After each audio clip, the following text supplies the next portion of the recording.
dentro de mim. Aleluia. Vamos colocar de pé nessa noite e dizer para o Senhor: te amo tanto, Senhor, te quero tanto, meu Deus.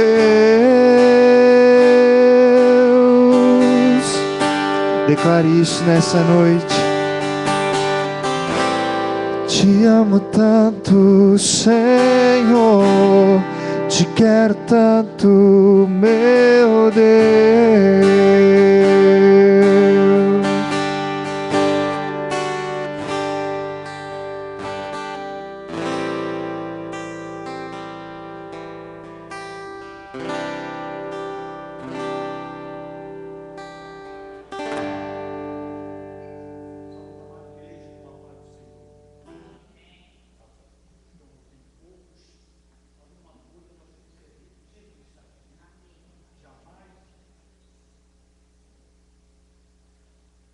Jamais ele vai falhar, né?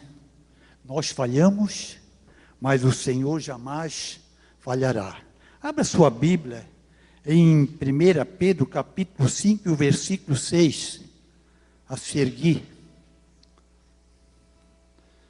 Olhando para esse versículo, uma vez eu falava muito assim nas congregações onde dirigi. A pessoa ansiosa é perigoso. Até perigoso, às vezes, usar cartão de crédito, porque a ansiedade toma conta, às vezes, da nossa vida, né? E, às vezes, fazemos coisas que não devemos. Para isso, o Senhor diz: entrega a tua ansiedade ao Senhor, porque Ele tem cuidado de vós, né? De nós. 1 Pedro 5, 6. Humilhai-vos debaixo da mão potente de Deus, para que o seu tempo vós exalte, lançando sobre vós, sobre ele, toda a vossa ansiedade, porque ele tem cuidado de vós. Sede sóbrio, vigiai, porque o diabo, vosso adversário, anda em derredor, bravando como um leão, buscando a quem possa tragar, ao qual resistir firme na fé, sabendo que as mesmas aflições se cumpriram entre os vossos irmãos no mundo. Graças a Deus, né? Então, lançando sobre ele toda a ansiedade, aleluia, porque ele tem cuidado de vós. Porque vem muito por a sua ansiedade, às vezes entra em laços, né? Entra em problema, em dificuldade. Para isso o Senhor diz: entrega a ansiedade ao Senhor, porque Ele tem cuidado de vós. Aleluia. Vamos orar ao Senhor, né?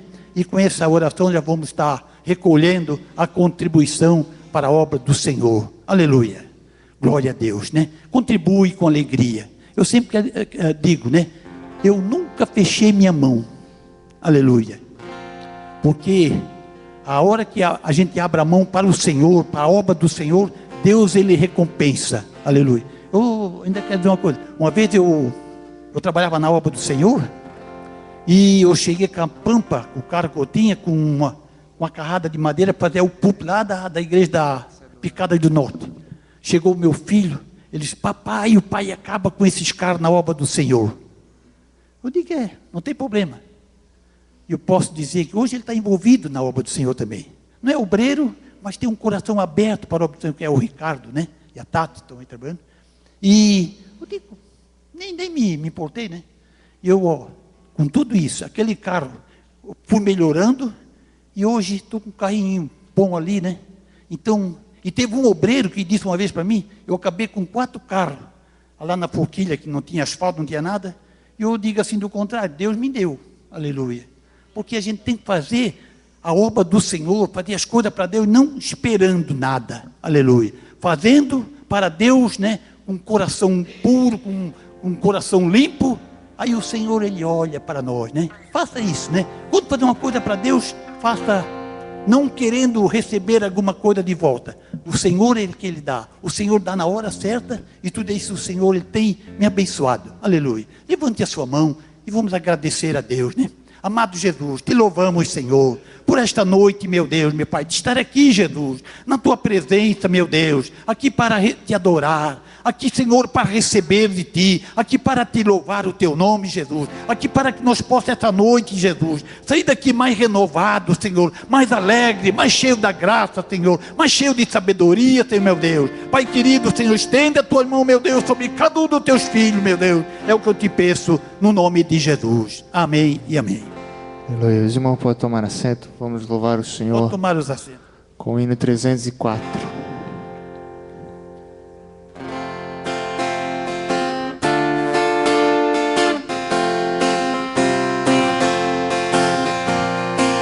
Desprezando toda dor, eu vou a cantar, e o Calvário ao pecador sempre apontar. Flechas transpassaram-me, padeci grande dor, mas Jesus, minha luz, fez-me vencedor. A face adorada de Jesus verei, com a greia amada no céu estarei, na mansão dourada e nos vou cantar. A Jesus, minha luz, que me quis salvar. Pode a noite escura ser, nos servir Jesus, mas clamando com poder, brilhará a luz. Podem os laços de Satã todos me cercar, mas Jesus pela cruz faz-me triunfar. A face adorada de Jesus verei, com a greia amada no céu estarei, na mansão dourada e nos vou cantar. A Jesus, minha luz, que me quis salvar. Quando estou a contemplar a montanha além, onde a luta governar, está Jesus também, que estende sua mão sobre nós dali.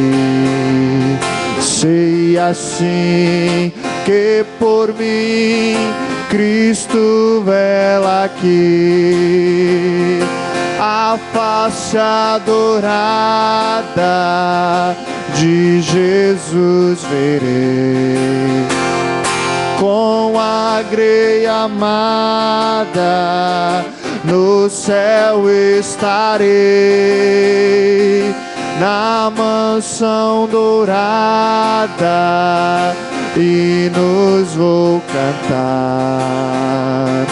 A Jesus, minha luz, que me quis salvar.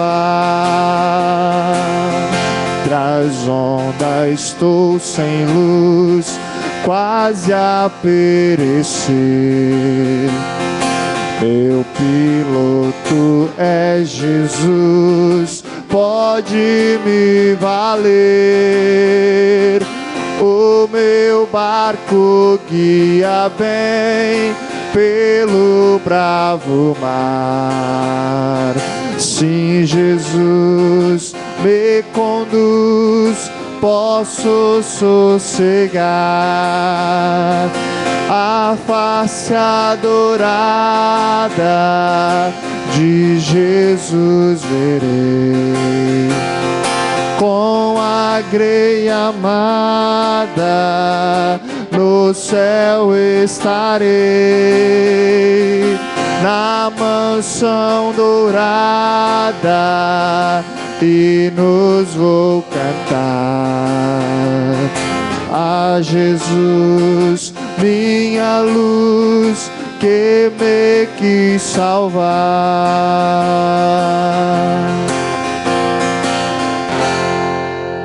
Glória a Deus, a paz do Senhor, meus irmãos.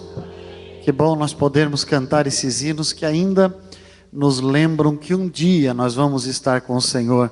E todas as nossas lutas, todas as nossas dores, tudo termina aqui. Um dia o veremos face a face. Você pode glorificar a Deus por isso? Graças a Deus. Muito bem, nós queremos apresentar os nossos irmãos que nos dão a honra de estar conosco nessa noite. Temos aqui o irmão Kleber, sua esposa Cíntia, que vieram de Canoas e estarão congregando conosco. Onde é que estão? É isso? Acertei? Muito bem, sejam muito bem-vindos. Temos também a convidada da irmã Daniela, Débora. Onde está a Débora? Está ali. Muito bem, seja muito bem-vinda.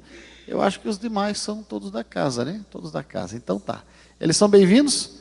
Tem alguém aqui ali? Tem alguém nos visitando lá? Então tá, Deus abençoe, sejam muito bem-vindos. São muito bem-vindos todos. Você também que está nos acompanhando pela internet. Sim, senhor. O irmão? Agemiro. Obrigado, Deus abençoe. Para você que está nos acompanhando pela internet nesse momento, Deus abençoe, você está acompanhando o culto diretamente do Templo Sede da Assembleia de Deus, aqui em São José. E você é o nosso convidado para estar conosco na próxima hora, onde estaremos ministrando a doce e preciosa palavra do Senhor. Nós temos um convite aqui, a irmã Verônica está nos fazendo lembrar, que sábado às 14 horas, 2 horas da tarde, nesse próximo sábado, haverá aqui no nosso templo sede a capacitação para discipulado, homens e mulheres, que querem fazer a diferença na obra do Senhor, são convocados. Então, espalhe como boas novas para você que tem dito assim: eu queria fazer um pouco mais para Jesus, mas eu tenho assim um pouquinho de dificuldade. Essa dificuldade sai aqui nessa capacitação de sábado, tá certo, irmãos? E assim nós prosseguimos, justificando que nosso pastor Ezequiel Montanha, também o evangelista irmão Edson, estão viajando lá para o oeste.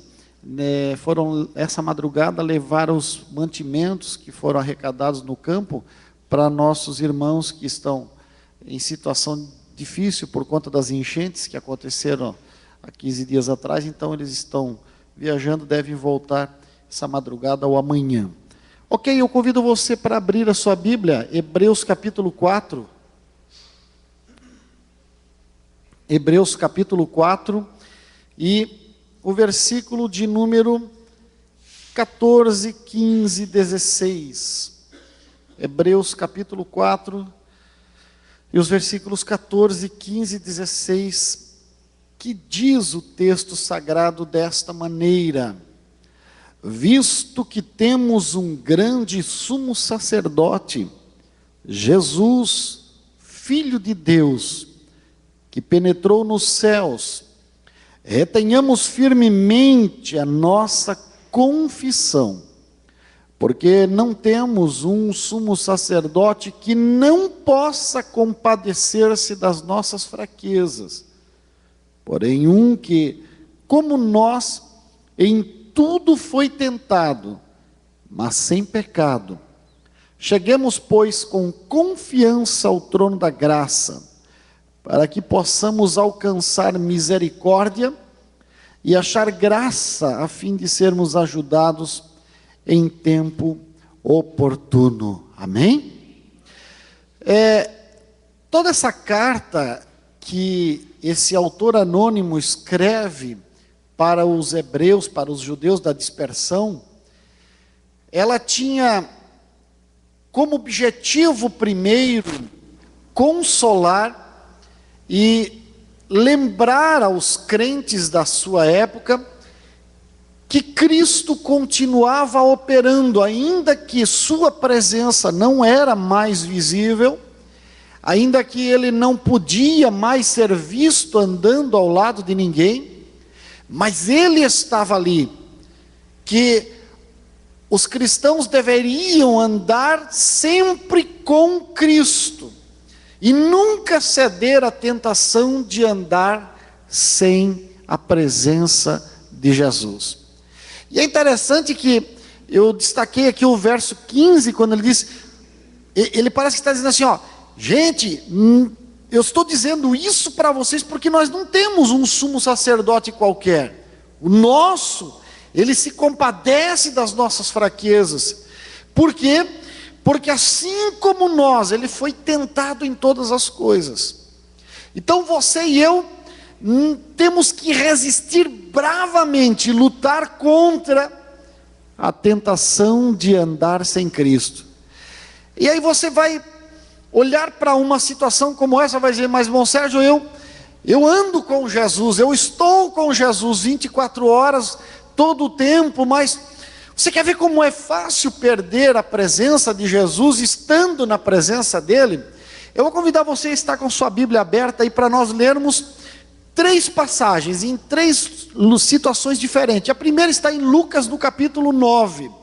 Lucas no capítulo 9, a partir do versículo 51. Depois nós vamos ler Mateus 26 e ainda vamos ler Lucas 24. Mas primeiro Lucas 9 e o versículo 51 até o 56. Acompanhe aí, diz assim: E aconteceu que, completando-se os dias para a sua assunção, manifestou o firme propósito de ir a Jerusalém, e mandou mensageiros adiante de si, e indo eles, entraram numa aldeia de samaritanos, para lhe prepararem pousada, mas não o receberam, porque o seu aspecto era como de quem ia a Jerusalém. E os seus discípulos, Tiago e João, vendo isto, disseram: Senhor, queres que digamos que desça fogo do céu e os consuma, como Elias também fez? Voltando-se, porém, repreendeu-os e disse: Vós não sabeis de que espírito sois, porque o Filho do Homem não veio para destruir as almas dos homens, mas para salvá-las. E foram para outra aldeia. Agora continue comigo, Mateus 26. Mateus 26, lá no final, 69 até o 73. Mateus 26 diz assim, 69. Ora, Pedro estava sentado fora, no pátio, e aproximando-se dele uma criada disse: Tu também estavas com Jesus o Galileu. Mas ele negou diante de todos, dizendo: Não sei o que dizes.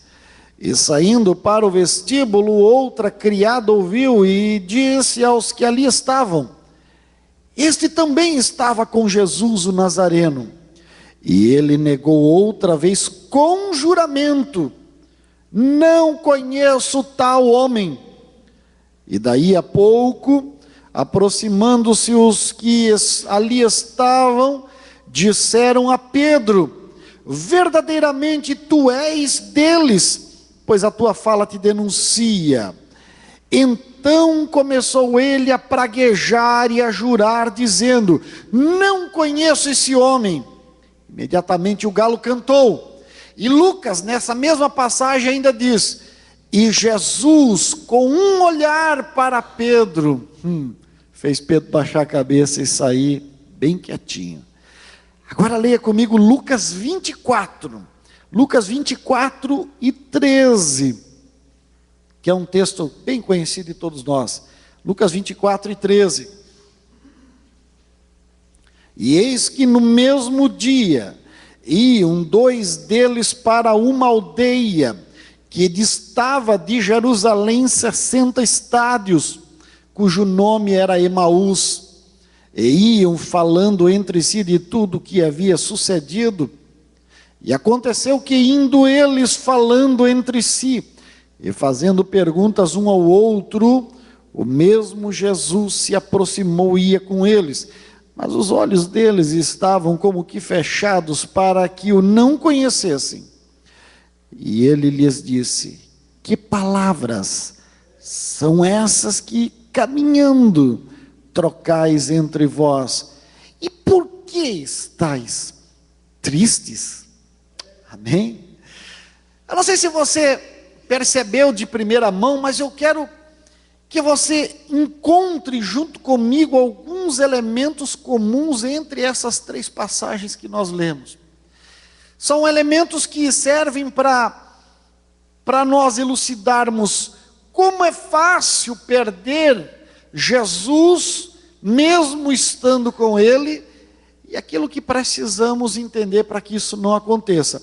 O primeiro elemento que eu destaquei aqui, que todos têm algo em comum, é que eles estavam afastados de Jesus a apenas um passo.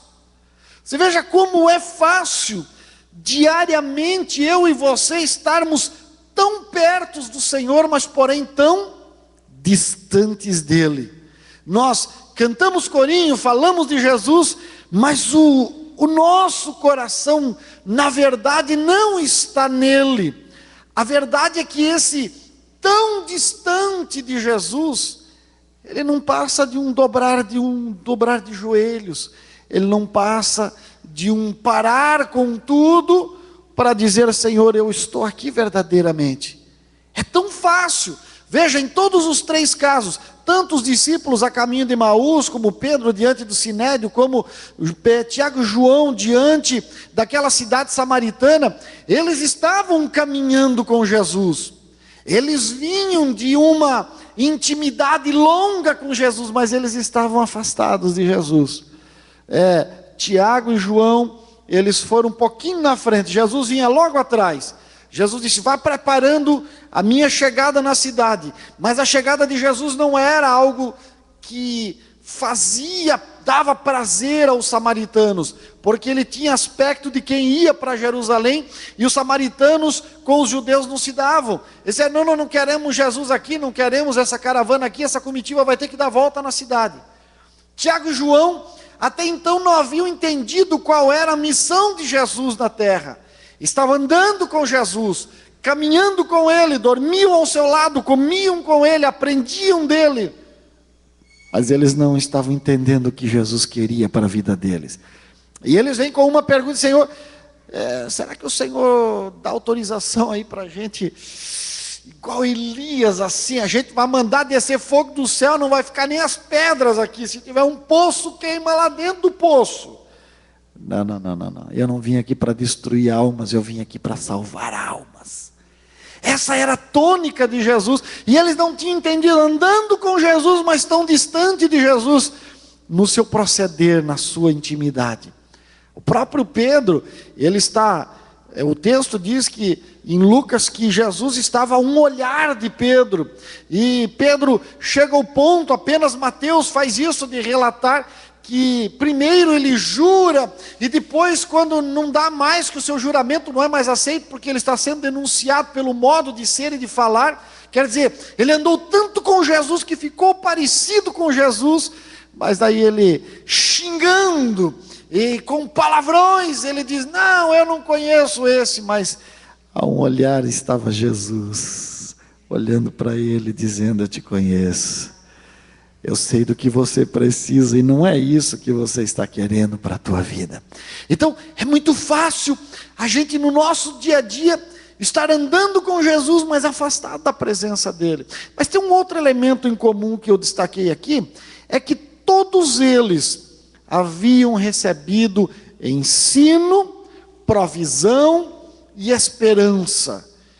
Meu irmão, não tem nada melhor nessa vida do que receber ensino, provisão e esperança, porque o ensino me ajuda a não errar mais, a provisão me dá força para acertar daqui para frente, e a esperança me revela a certeza de que há algo melhor preparado para mim e para você lá na frente.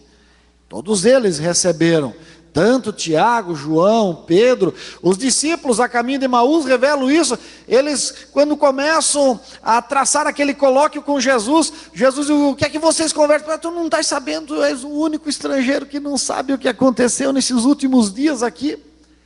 Tu não sabes que Ele era a esperança de Israel, que nós depositávamos nele a nossa esperança. Mas agora parece que tu não estás entendendo isso. Mas quem não estava entendendo era eles. E aqui é que eu paro para pensar que eu e você também recebemos ensino, provisão, esperança. Mas quantas vezes nós nos esquecemos daquilo que Ele nos ensinou? Bom, Sérgio, é fácil? Isso é fácil. Eu e você temos, no mínimo, 10 versões bíblicas dentro de casa. Mas esquecemos a esperança que Ele nos infunde, dizendo: crede em Deus, crede também em mim. Na casa do meu Pai há muitas moradas. E a gente fica desesperado pensando o que vai ser o dia de amanhã. Quantas vezes você e eu entramos por essa porta e dizemos: Senhor, eu estou aqui, não sei nem o que é que eu estou fazendo, mas eu estou aqui. De corpo presente eu estou aqui. Mas nós recebemos no domingo uma injeção de ensino, de alimento, de esperança para a nossa vida. Mas aí na terça-feira a gente chega aqui: Jesus, está tão difícil, está tão complicado. Senhor, a gente está quase perdendo a esperança diante da primeira fraqueza que se nos submete. E olha, não é muito difícil. No domingo a gente pula, fala língua estranha, sai animado, dizendo: essa semana, e repete até junto com o pastor: essa semana vai ser uma bênção, o Senhor vai abençoar a minha casa. Mas na segunda-feira o negócio dá uma complicadinha, na terça a gente já nem sabe se vê. Bom, prova que nós estamos aqui em quantos? 25, 30 pessoas. Cadê a multidão do domingo à noite? A multidão que foi inflada pela presença de Deus, que falou línguas estranhas, que se animou, que levantou as mãos e se agitou, com exceção, quem sabe, de um ou outro que está trabalhando no revezamento, um ou outro que pode estar doente. Mas cadê a grande multidão? É que é muito fácil a gente perder o ânimo e esquecer que recebemos ensino, provisão e esperança para caminhar todos os dias ao lado dele. Ei, não podemos perder a presença de Jesus na nossa vida. Talvez você pergunte: bom, Sérgio, você quer dizer que quem não está aqui perdeu a presença de Jesus? Não, eu não estou dizendo, mas também não posso dizer que não. Deixe cada um dar contas de si. Mas a palavra não é para quem não veio, a palavra é para mim e para você que estamos aqui. Não percamos a presença de Jesus da nossa vida. Mas olha, tem um outro elemento que eu acho interessante. Todos eles criam nas possibilidades ao lado de Jesus. Todos eles sabiam do que dá de fazer andando com Jesus. Tanto é que Tiago e João, na primeira recusa que tiveram nesse seu novo ministério, eles já foram pedir para Jesus o poder de Elias para mandar queimar até as pedras e secar a água que tinha lá nos poços. Deixa a gente mandar vir fogo aqui, dá para nós. Eles sabiam que andando com Jesus, trilhando ao lado de Jesus, você pode fazer coisas que são consideradas impossíveis. Eu e você temos acesso ao impossível de Deus, irmão Pedro, quando nós buscamos a presença de Jesus. Todos eles sabiam isso. Mas olha, de repente, ainda que Jesus havia dito e repetido e falado várias vezes acerca da necessidade da sua morte, da sua paixão, que ele haveria de ficar 3 dias como Jonas e que ele haveria de ressurgir, ainda que tudo isso havia acontecido e ele havia dito antes, todos eles criam nele, todos eles sabiam do que ele era possível, ainda que tudo isso, mas agora, chegado ao 3º dia, meu irmão, o negócio estava complicado. Os dois a caminho de Emaús estavam tão tristes, dizendo: era ele que nós acreditávamos que haveria de ser a esperança de Israel.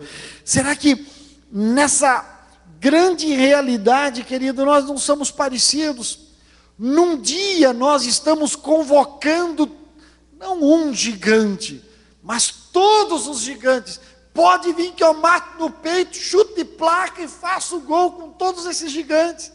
Tem dia que você está cantando aqueles corinhos que eu não gosto, né? Que a gente não canta aqui, mas a gente canta no dia a dia, assim, aqueles corinhos, aqueles hinos triunfalistas, dizendo que passa por cima do diabo, que vai virar uma locomotiva com Jesus. Todos nós passamos por um momento desse. E agora, de repente, no outro dia, a gente não tem nem certeza da salvação. Eu fiquei muito preocupado algumas vezes, mas teve uma vez em especial. Nós congregávamos em uma igreja que era considerada aquela, chamava antigamente de canela de fogo. O senhor lembra, Pedro? As igrejas canela de fogo. Canela de fogo, quando o pregador batia o pé aqui no púlpito, os crentes subiam igual a lagartixa, assim, pela parede, falando língua estranha, e você via a labareda de fogo em cima da cabeça, aí todo mundo meio chamuscado da igreja. Tinha que trazer quadriderme, aquelas pomadas assim, que você todo mundo meio queimado, né? Canela de fogo. Domingo à noite era uma festa, adolescente, pulando, caindo no espírito, falando língua estranha, batismo e tal. 10, 12, 15 mensagens proféticas durante o culto. Aí numa terça-feira um pastor veio convidado do nosso dirigente, veio pregar.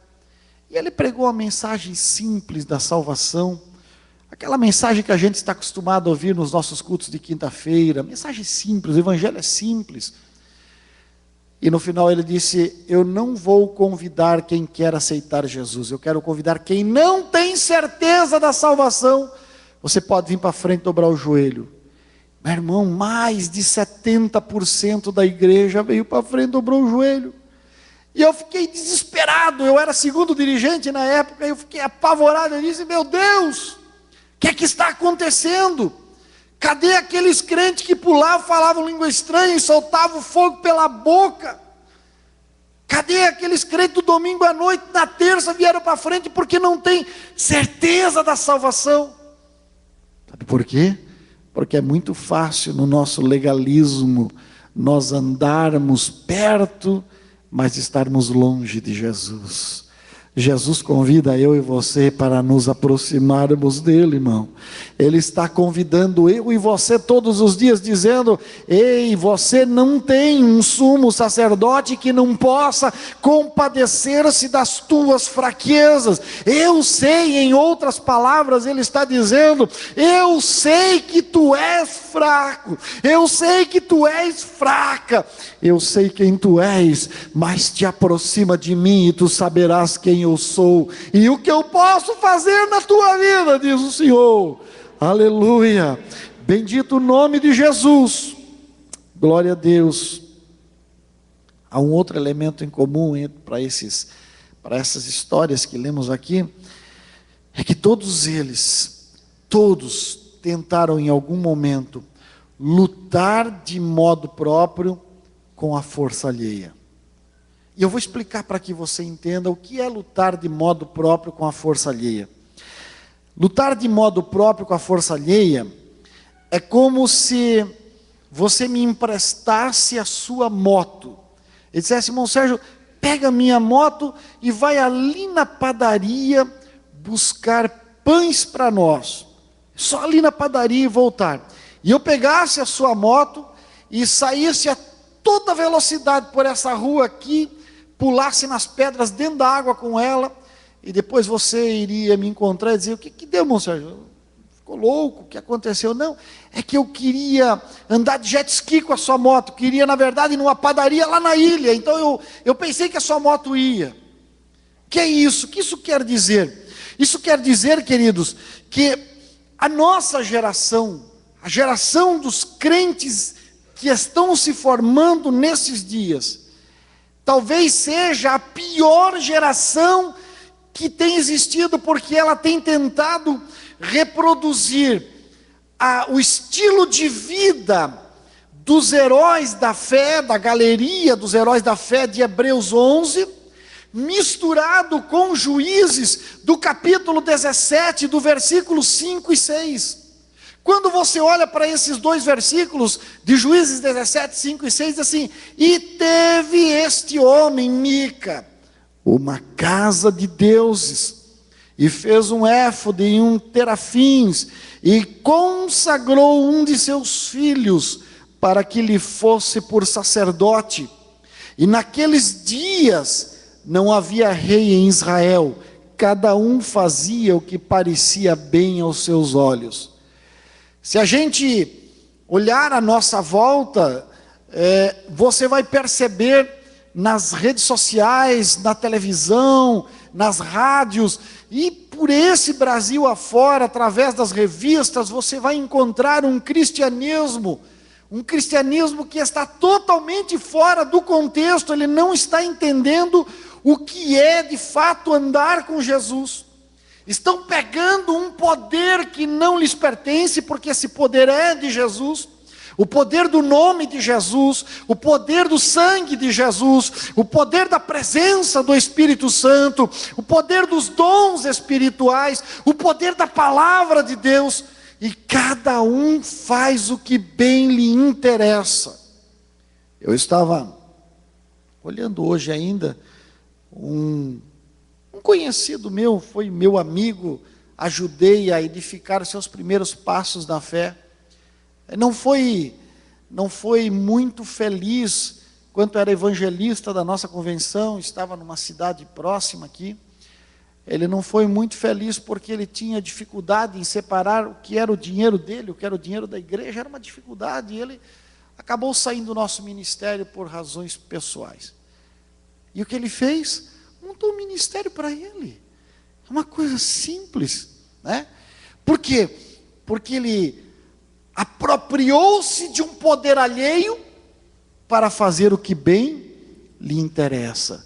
Os discípulos também estavam querendo se apropriar do poder de Deus, o poder que Deus deu para Elias, para converter toda uma geração de idólatras e pecadores que estava corrompendo até a linhagem santa, e queriam aquele poder para usar contra os samaritanos só porque havia questões religiosas envolvidas e eles não se davam. Se apropriar de um poder que não lhe pertence para fazer o que não lhe deve fazer, o que não lhe é dado a fazer. Ei, você e eu recebemos um poder. Quando a irmã Verônica trouxe para mim aqui hoje o convite para sábado às 14 horas da capacitação, discipulado para homens e mulheres, ela estava dizendo: ei, irmão Sérgio, diga isso para o povo de Deus, que cada um de nós recebeu o poder de falar de Jesus, de pregar a Jesus, de dizer o quanto Jesus é poderoso e transforma a vida do homem e da mulher. Mas para que a gente quer Jesus, irmão Sérgio? A gente, sem perceber, a gente quer Jesus para o nosso benefício próprio. A gente quer Jesus para se sentir bem. Jesus, na verdade, não é uma gôndola de farmácia, porque eu nunca vi ninguém fazer passeio de final de semana em gôndola de farmácia, né? Gôndola de farmácia você só vai quando precisa. Então existem pessoas que só vão a Jesus quando precisam. O desespero chegou, bateu na porta, as coisas estão ruins, a família está se esfacelando, a vida não está bem, a doença chegou. Aí ele se desespera. Você vai me entender, me perdoe no que eu vou falar aqui, irmão, mas irmão Sérgio é meio tolerância zero. E existem pessoas que vêm aqui num culto como esse, numa terça-feira, participa do culto, e a gente vai terminar daqui um pouquinho, vai dobrar os joelhos e vai orar um pouquinho mais. E ele, antes de ir embora, passa ali e ainda diz para a irmã Verônica, que tem um coração desse tamanho de ouro, né? Irmã Verônica, eu estou indo para casa, mas a senhora ora por mim, ora pela minha família. O miserávelzinho, em vez de ficar aqui e orar junto com a gente, não, ele deixa um pedido de oração e vai para casa dormir.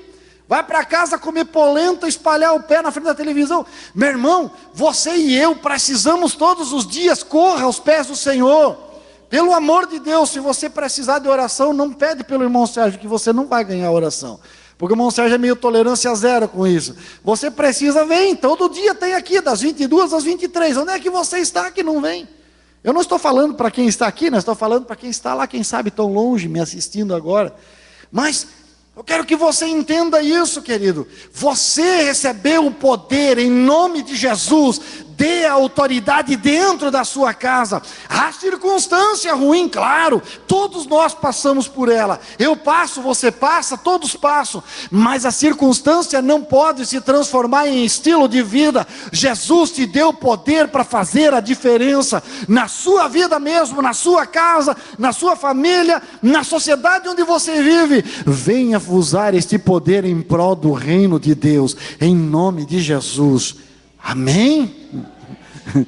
Tá bom, eu vou dar uma esfriada aqui que o negócio esquenta às vezes, tá? Olha só que interessante. Todos eles tinham suas intenções distante do seu aprendizado. E é mais ou menos o que eu disse antes. É tão interessante isso, que na verdade há uma necessidade de uma reavaliação diária da nossa vida como servo de Deus. Porque fala sério, irmãos. Eu vou ousar aqui dizer como Daniel, o profeta, ele bateu no peito e disse: Senhor, a nós, aliás, a mim pertence o corar de vergonha. Por que ele disse aquilo? Por que nós não podemos assumir que o nosso cristianismo é pífio, inconsequente, imaturo, vazio, problemático? Nós fazemos parte de uma geração com sérios problemas de relacionamento. Quando você vai olhar o capítulo 30 de Provérbios, você vai ver, uma geração que... E aí quando ele fala naqueles 3 versos seguintes, uma geração que tem problema de relacionamento consigo mesmo, problema de relacionamento com o próximo, problema de relacionamento com a família, problema de relacionamento com a sociedade à sua volta, problema de relacionamento contra Deus. Como é que está o seu relacionamento com Deus, irmão? Eu bati no meu peito nessa tarde e chorei copiosas lágrimas enquanto preparava essa mensagem, porque foi a pergunta que o Espírito Santo fez para mim: como está o teu relacionamento comigo? Como está o teu relacionamento com Deus? Sabe, eu dirigi uma igreja, quando eu cheguei naquela igreja para dirigir, eu disse: cadê a liderança natural? Porque toda igreja tem uma liderança natural. São aqueles líderes naturais que acabam assumindo os cargos e trocando entre eles com o tempo, mas são líderes naturais. Não é que deu um probleminha aqui, um deu com um pau na cabeça do outro, brigaram numa reunião dentro da igreja, deu uma coisa meio complicada. Mas todo mundo fala a língua estranha, mas todo mundo vai para o céu, todo mundo quer a bênção do Deus Pai Todo-Poderoso.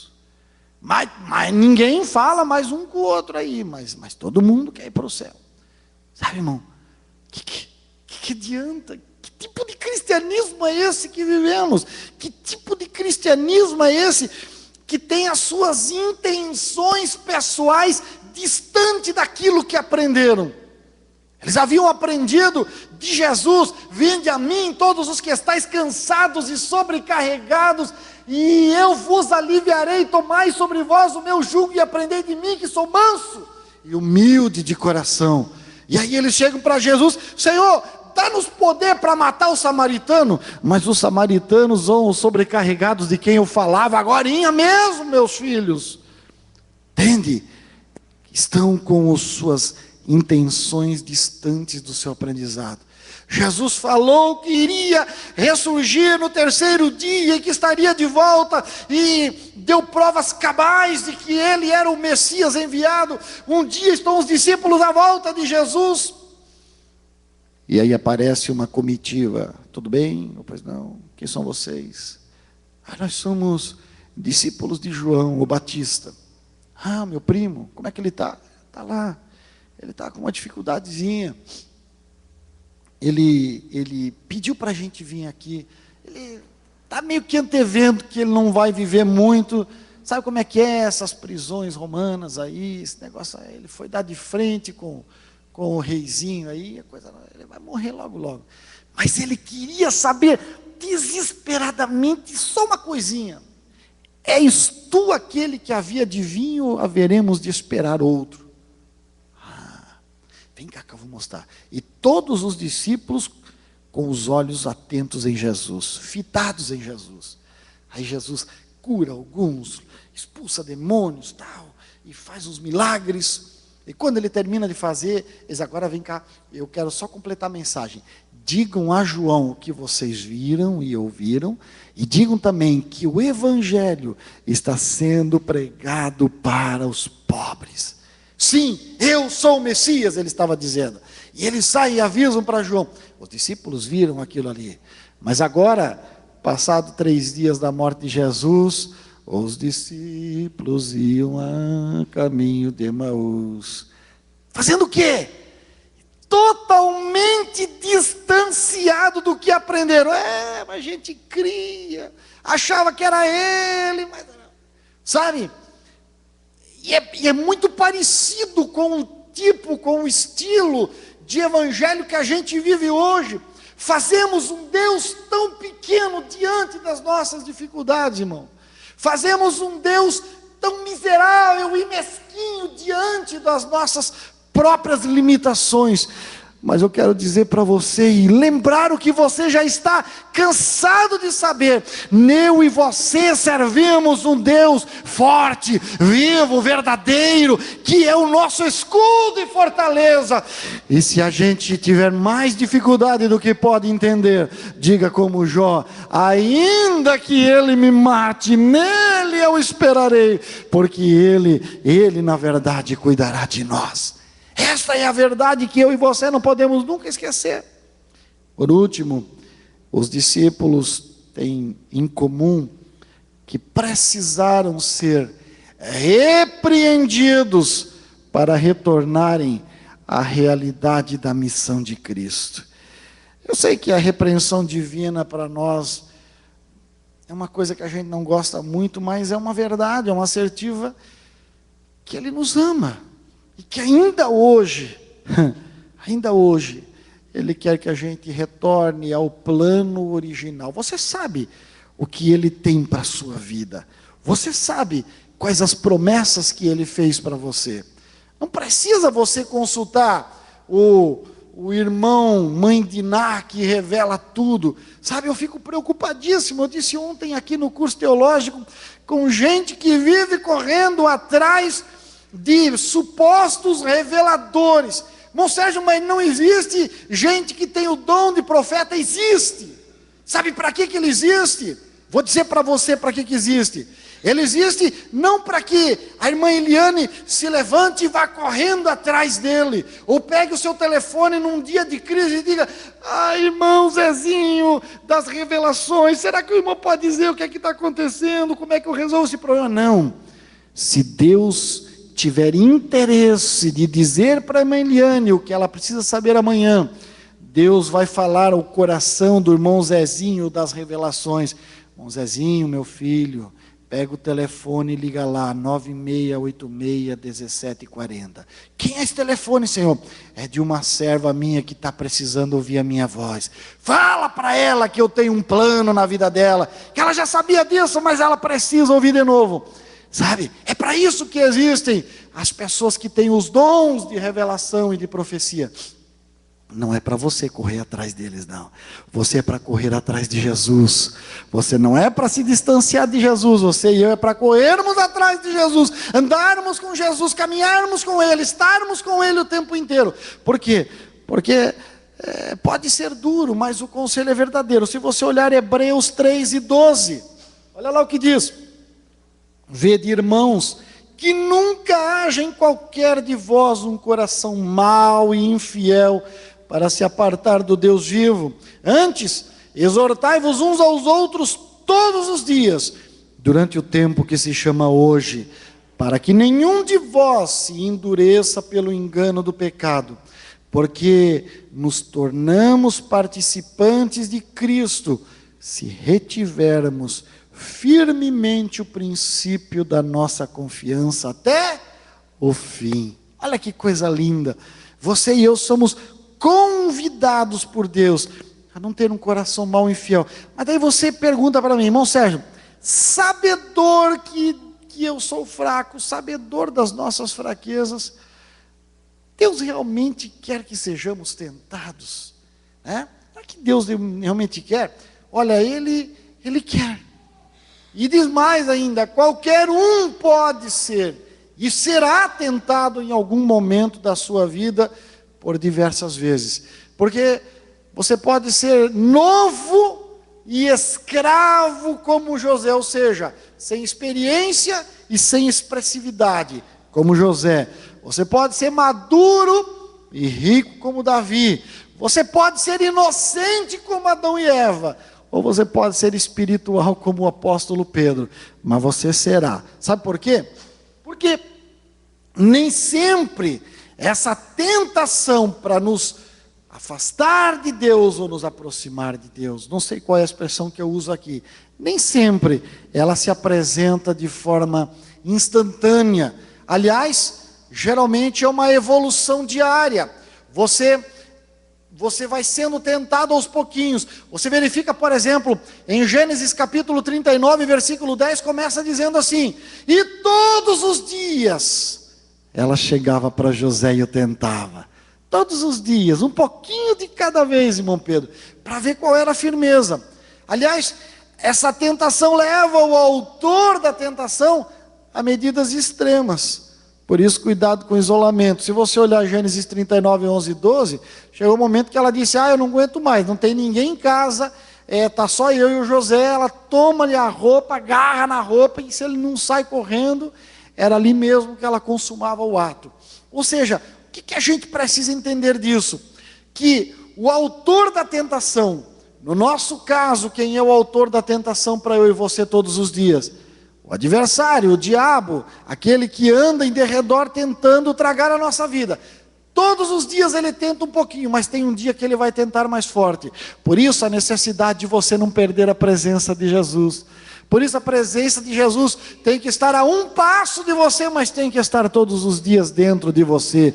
E eu com convicção aqui dentro do nosso coração.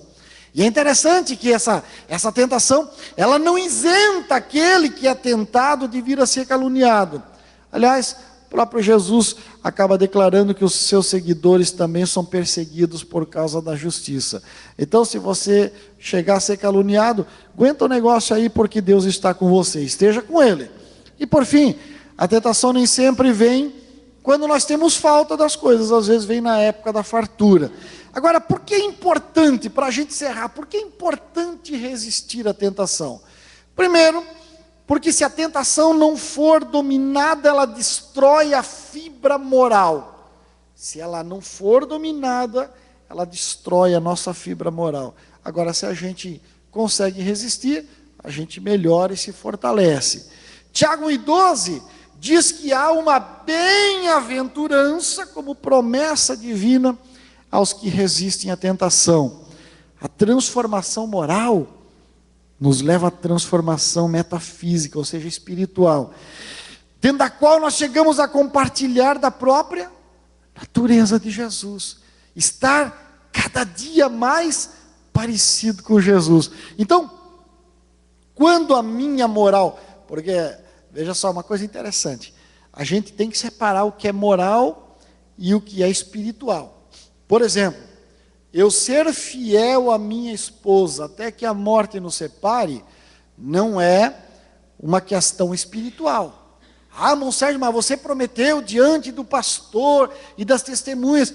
Não, mas isso não é espiritual. Antes de ser espiritual é moral. Por que moral? Porque eu empenhei a minha palavra. Eu, Sérgio Adriano Lenz, prometo ser fiel a você todos os dias até que a morte nos separe. Eu prometi. É a palavra.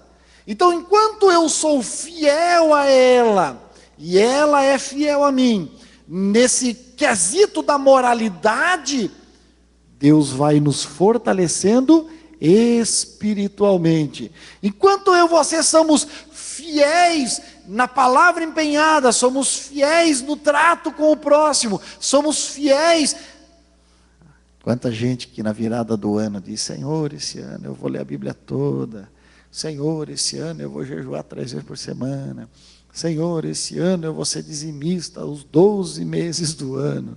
Senhor, esse ano eu vou participar do discipulado e vou ajudar a irmã Verônica, e vou ajudar o irmão Edson, e vou ajudar essa igreja de São José a ser uma bênção. Mas daí vai andando à margem como os discípulos no caminho de Emaús. Jesus está ali falando com ele todos os dias ao seu coração, mas ele não entende que é Jesus que fala. Você precisa moralmente cumprir os seus propósitos e os seus pactos com Deus, porque senão fica ruim, né? Por fim, até os castigos divinos são planejados com o propósito de aprimorar a nossa espiritualidade. Eu gosto de lembrar sempre, eu falei ontem à noite, inclusive, aquele texto de Tiago 1, 12, 13, quando ele diz, ninguém quando é provado, e depois lá, ninguém quando diga, eu sou tentado. E eu já ouvi, você já ouviu pregação de um pregador dizendo, não, uma coisa é ser provado, outra coisa é ser tentado. Não, as duas palavras na língua portuguesa, provado e tentado, vêm da mesma raiz, peirasmos. Dos dois textos é peirasmos e peirasmos, as duas palavras. Claro, com a variação do tempo verbal, mas a raiz é a mesma. Ou seja, essa palavra peirasmo tem somente uma ideia: teste, provação, tentação. Aí você diz, por que eu preciso ser testado, irmão Sérgio? Para saber o que vai dentro do seu coração. Deus tem interesse de saber se Ele ainda habita no teu e no meu coração, ou se Ele já está distante, ou se Ele está a um olhar, como no caso de Pedro, quando ele praguejou e gritou, dizendo, eu não conheço Jesus. Ele olhou para o lado e Jesus estava olhando para ele. E a Bíblia diz que ele baixou a sua cabeça e, como eu disse, como Daniel, a nós pertence o corar de vergonha. Queridos, eu concluo dizendo que ao permitir que o homem seja provado, tentado, testado, Deus está querendo desenvolver caráter moral e espiritual em mim e em você. Por isso, eu volto a ler o texto capítulo 4 e 15 de Hebreus, porque não temos um sumo sacerdote que não possa compadecer-se das nossas fraquezas. A sua fraqueza tem sido tão forte que tem derrubado você moralmente. A sua fraqueza tem sido tão ruim que você tem falhado em algum desse ponto que nós temos falado aqui nessa noite. Quero dizer para você que eu vim como profeta de Deus aqui para orar para você. Eu convido você para estar de pé nesse momento. E eu gosto de fazer uma coisa diferente quando é uma palavra como esta. Eu gosto de deixar a oportunidade para ir onde você está, no banco aí, ou não tem ninguém do seu lado, você poder dobrar o joelho, botar o rosto entre as mãos e dizer, Senhor, esse negócio é comigo, Senhor, a nós pertence o corar de vergonha, ajuda-me nas minhas fraquezas. Quantas vezes tenho andado distante da tua presença, ainda que a tua presença caminha comigo, mas tu estás a um olhar, não de reprovação, mas a um olhar terno de misericórdia, dizendo, filho, hoje eu te chamo para restaurar a minha aliança contigo. Você quer receber a oração nesse momento? Você pode fazer isso, dobrar o seu joelho. Eu estou orando nesta hora e já vamos estar encerrando esta reunião, este culto de adoração a Deus. Mas este é o seu momento de você dizer, Senhor, eu preciso da tua ajuda. Pai, em nome de Jesus, que tem o poder restaurador, transformador, vivificador.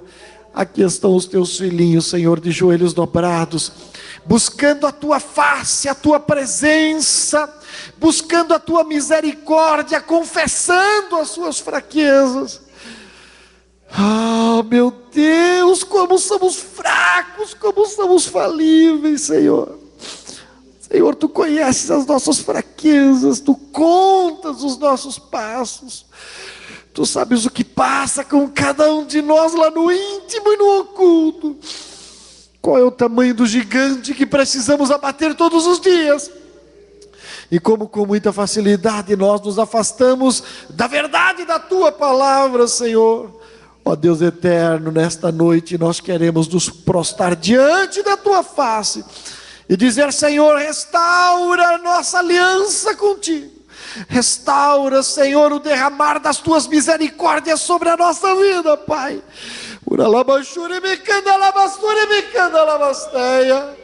E que cada um de nós se levante como um gigante restaurado e renovado, para lutar mais uma milha e para caminhar sem errar na Tua presença e ao Teu lado. Pai, eu abençoo o Teu povo, dizendo que o grande amor de Deus, a graça do Senhor Jesus e a comunhão consoladora do Espírito seja com todos. E todo o povo de Deus brade amém. Deus abençoe em Cristo Jesus, meus amados. Amém, Jesus, glória a Deus. Nós vamos dobrar os joelhos agora até as 22 horas, vamos estar orando. Se você desejar e sentir que precisa orar um pouquinho mais, fique conosco. Às 22 nós levantamos e encerramos esta reunião no nome de Jesus. Deus abençoe a cada um.